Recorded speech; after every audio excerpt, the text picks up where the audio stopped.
BC's political party leaders will be going head-to-head on key election issues in a televised debate October 13th. And moderating that debate is Shachi Kurl. She's the president of the Angus Reid Institute, and she joins us now.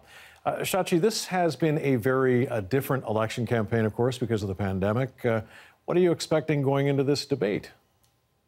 Well, I guess the key is to always expect the unexpected. But Mike, to your point, this really has been a very different campaign. We haven't been able to see the rallies, the kind of, campaign stumping, the bus tours, the whistle stops, and all of the other things that enable party leaders and candidates to connect with voters and build up a little bit of momentum and give voters at the community level a chance to maybe come out, listen to a speech, and kick the tires. So this debate is for many voters going to be the first opportunity they've had to really take a good, especially strong look at some of the opposition leaders who are going to be participating and reacquaint and refresh themselves as well with the Premier and his policies. So it is going to be a crucial portal for information, provided the leaders actually focus on information.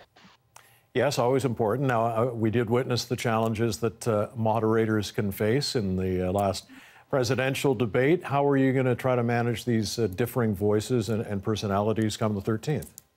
Well, Mike, I ask you to pray for me. No, but seriously, what I would say is that, look, I've watched BC politics for a long time throughout my career, both as a political journalist and now doing what I do at the Angus Reid Institute, measuring opinion. I am no Pollyanna, but I do have an expectation and a faith that the leaders of the main parties who are going to be debating are capable of doing so in a spirited way, in a vigorous way, but also doing so in a respectful way. So, Chris Wallace talked about wanting to be invisible. I think the learning from that is to try to obviously not make the debate about you. It's not about me. It's about BC voters. So being there to be assertively fair and to try to really keep the train on the rails, so to speak, as needed, but to do so in a way that really brings out the best in these leaders and challenges them to make the best case and the best pitches and give the most thoughtful conversations around why they deserve to form government. Right, meaning the issues should be at the forefront. What do you see as the most important ones for BC voters?